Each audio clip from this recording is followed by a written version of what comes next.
ఈరోజు మనం అవగాహన కలిగించబోయే టాపిక్ వచ్చేసి థైరాయిడ్. సో థైరాయిడ్ అనేది మన గొంతు భాగంలో ఒక బటర్ఫ్లై షేప్లో ఉండే ఒక గ్రంథి. సో ఈ గ్రంథి ఎక్కువ పనిచేసిన ప్రాబ్లమే, తక్కువ పనిచేసిన ప్రాబ్లమే. సో ఇది మన శరీరం ఒక మెటబాలిజంని పూర్తిగా మేనేజ్ చేసే ఒక కీలకమైన గ్రంథి. అండ్ మనకు ఈ థైరాయిడ్ సమస్యల వల్ల ఇరిటేషను, మానసికంగా కొన్ని సమస్యలు వచ్చే అవకాశం ఉంది. చాలా రకాలుగా చెప్పాలంటే వెయిట్ లాస్ అయిపోవడమో, లేదా వెయిట్ గెయిన్ అయిపోవడమో, కొన్నిసార్లు కొన్ని కీలకమైన అంటే ఈ గ్రంథి పెరిగిపోయి గాయిటర్ లాంటి కండిషన్స్ కూడా చాలామందికి డెవలప్ అవుతూ ఉంటాయి. సో థైరాయిడ్ సమస్య ఆల్మోస్ట్ ఎవ్రీ ఆల్టర్నేట్ పర్సన్కి ఇవాళ రేపు ఉన్నట్టు మనం చెప్తా ఉన్నారు. సో ఒక రకంగా ప్రతి ఇంట్లో కూడా ఈ థైరాయిడ్ పేషెంట్స్ ఉండే అవకాశం ఉంది. సో థైరాయిడ్ని ఎలా క్యూర్ చేయాలి, ఎలా ప్రివెంట్ చేయాలి? సో ఇది కేవలం డిస్టర్బ్ అవ్వడానికి కారణం ఏ వైరసో బ్యాక్టీరియా ఉండదు. సో కొన్ని కండిషన్స్లో ఆటో ఇమ్యూన్ డిసార్డర్స్ వల్ల, అంటే మీ రోగనిరోధక శక్తిలో ఉన్న డిఫెక్ట్స్ వల్ల వచ్చే అవకాశం ఉంది. ఎస్పెషల్లీ గాయిటర్, హషిమోటో డిసీజ్ అనే ఏదైతే ఉందో అది ప్యూర్గా మీ ఇమ్యూన్ సిస్టంలో ఉన్న ఒక తిరుగుబాటు చేసే ఒక గుణం వల్ల ఉంది. సో దానికి ఇమ్యూనో మాడ్యులేషన్ థెరపీ అని చెప్పేసి సెకండ్ లైఫ్ నేచర్ క్యూర్ హాస్పిటల్లో అందుబాటులో ఉంది. ఆ వైద్యంతో పూర్తిగా మీరు హషిమోటో డిసీజ్ని, గాయిటర్ని, ఇలాంటి కండిషన్స్ని పూర్తిగా క్యూర్ చేసుకోవచ్చు అని మీకు చెప్తా ఉన్నాను.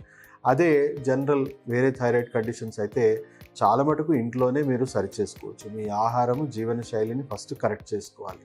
అతిగా ఒత్తిడి కానీ, లేకపోతే ఆహారం టైంకి తినకపోవడం కానీ, లేకపోతే రాంగ్ ఫుడ్స్ అంటే wrong diet, life style maintain చేయడం కానీ, ఇన్యాక్టివ్గా ఉండడం కానీ, ఇలాంటి కండిషన్స్ వల్ల మనకి థైరాయిడ్ వస్తుంది. కానీ మీకు ఏ వైరస్ బ్యాక్టీరియా వల్ల వచ్చే అవకాశం అయితే అసలుకి లేదు. ఇది ఒక pure non communicable disease.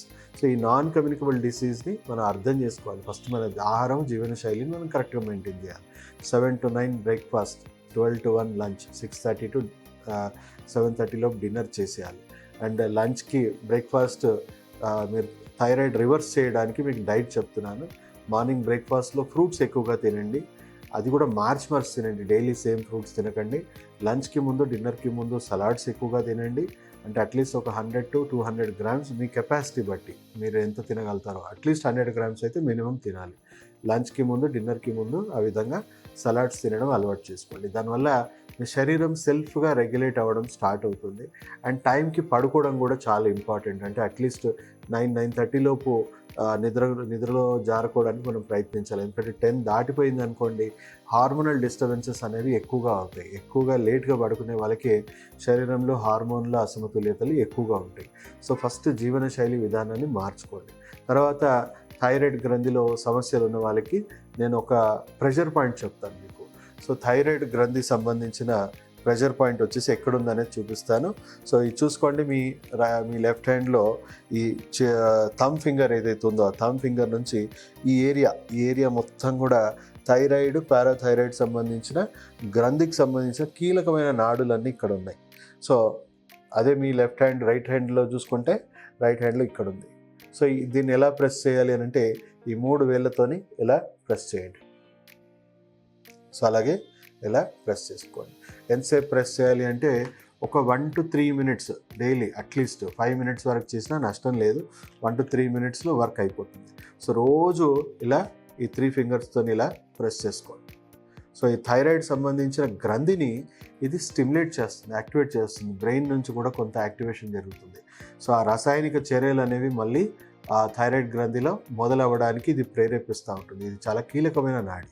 So ఈ నాడిని మనం రెగ్యులర్గా స్టిమ్యులేట్ చేసుకుంటూ మీ ఆహారము, మీ జీవన శైలిలో చేయాల్సిన కీలకమైన మార్పులు మీరు చేసుకుంటూ మీరు ఒక 4 to 6 monthsలో మీరు ఎగ్జిస్టింగ్ థైరాయిడ్ పేషెంట్ అవుతే ఒక 4 to 6 months ఇవన్నీ పాటించినట్టు అవుతే దాదాపు 70 to 80% పేషెంట్స్ అవంతలవే రిపోర్ట్స్ అనేవి నార్మల్ వస్తుంది. అండ్ ట్యాబ్లెట్స్ వాడాల్సిన అవసరం కూడా తగ్గిపోతుంది. అలా కొన్ని వందల మంది పేషెంట్స్ మన దగ్గర క్యూర్ అయ్యారు. సో ఇంట్లో ఉండే థైరాయిడ్ని మీరు తగ్గించుకోవచ్చు. సో ఒకవేళ మీకు తగ్గట్లేదు అంటే డెఫినెట్గా మీరు ఒకసారి సెకండ్ లైఫ్ నేచర్ క్యూర్ హాస్పిటల్కి కలవండి. ఎందుకంటే మీ శరీరంలో కొన్ని ఇంకా వేరే అసమతుల్యతలు కూడా దానికి కారణాలు అయ్యి ఉండొచ్చు. ఎందుకంటే 70 to 80% పేషెంట్స్కి అయితే నేను చెప్పిన ప్రోటోకాల్ సరిపోతుంది. సో మీకు హషిమోటో డిసీజ్ కానీ, గాయిటర్ కానీ, లేకపోతే వేరే సమస్యలతో లింక్ అయి ఉన్నాయి అనుకోండి, మీకు కొంత రిజల్ట్లో జాప్యం అయ్యే అవకాశం ఉంది. దానికి సరైన వైద్యం అందితే అది కూడా క్యూర్ అవుతుంది. So nothing to worry. పూర్తిగా ట్యాబ్లెట్స్తోనే నేను లైఫ్ అంతా మేనేజ్ చేస్తాను అంటే దానివల్ల కూడా మీకు కాంప్లికేషన్స్, సైడ్ ఎఫెక్ట్స్ అన్నీ యాడ్ అవుతాయి. సో మళ్ళీ ఆ గ్రంథి కూడా పని చేయడం తగ్గిపోతుంది. ఏ అవయవమైనా కూడా దాని పని బయట నుంచి మనం వేరే వాటితోని ఆధారపడి చేయడం వల్ల ఆ అవయవాలు కానీ ఆ గ్రంథులు కానీ పని చేయడం ఆపేస్తూ ఉంటాయి.